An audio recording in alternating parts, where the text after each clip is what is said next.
Audio Jungle.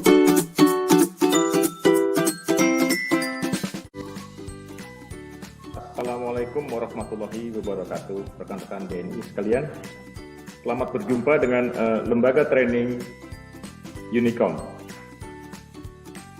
Perkenalkan, saat ini saya diberi kesempatan untuk memberikan training anti money laundering yang dalam bahasa Indonesianya adalah anti pencucian uang. Kita mulai masuk ke dalam materi anti money laundering. Perkenalkan, nama saya Heru Irianto.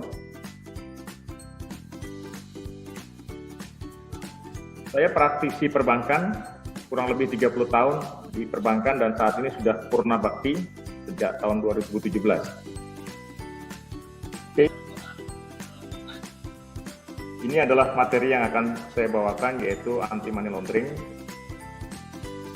dan counter financing of terrorism, atau di dalam bahasa Indonesianya biasanya APU PPT, anti pencucian uang dan pencegahan pendanaan terorisme. Oke, kita lanjut ya.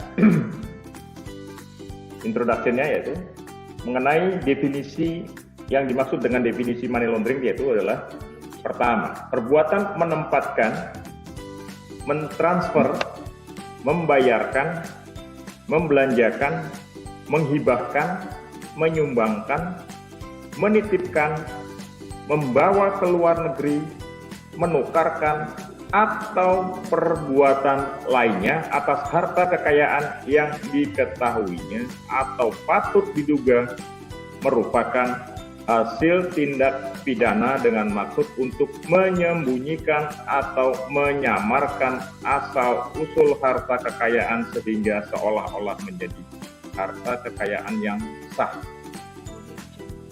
Atau kalau kita lihat definisinya ini sedemikian panjangnya, kayaknya sulit ya untuk dimengerti. Jadi intinya adalah ini, segala perbuatan transaksi ekonomi yang sumber uangnya berasal dari hasil tindak pidana itu adalah perbuatan money laundering.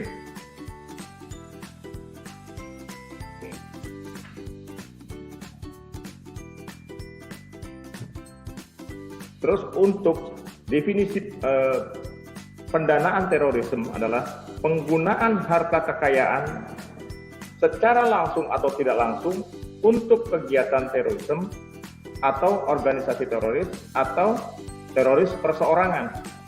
Jadi di sini kalau pendanaan teroris itu adalah biasanya dananya tuh belum tentu dari hasil tindak pidana. Biasanya kebanyakan dana-dananya tuh justru dana-dana yang legal. Kebalikan dengan dana-dana yang dari money laundering, itu sumber dananya pasti ilegal.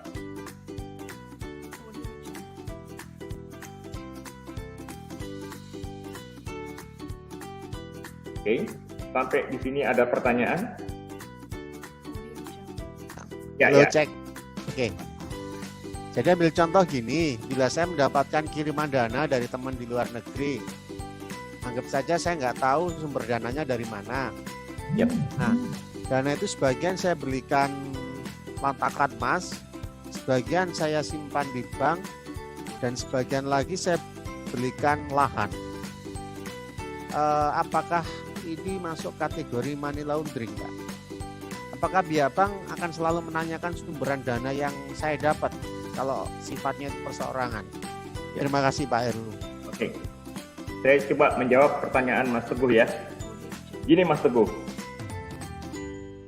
kaitannya kalau Mas Teguh menerima dana, pasti kan diawali dengan transaksi sebelumnya. Pasti Mas Teguh punya transaksi sebelumnya. Tapi kalau tidak ada transaksi, tiba-tiba Mas Teguh terima dana yang begitu besar di dalam rekeningnya, itu pasti patut dicurigai, Mas, ini dana apa? Mas Teguh harus tanya kepada pengirimnya. Sama itu.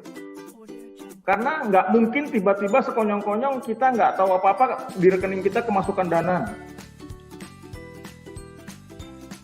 10 miliar gitu.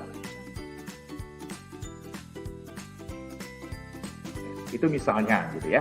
Jadi kita nggak boleh, kita nggak bisa kita tiba-tiba terima dana kalau tidak ada kegiatan ekonomi sebelumnya, entah transaksi apa dengan Mas Teguh.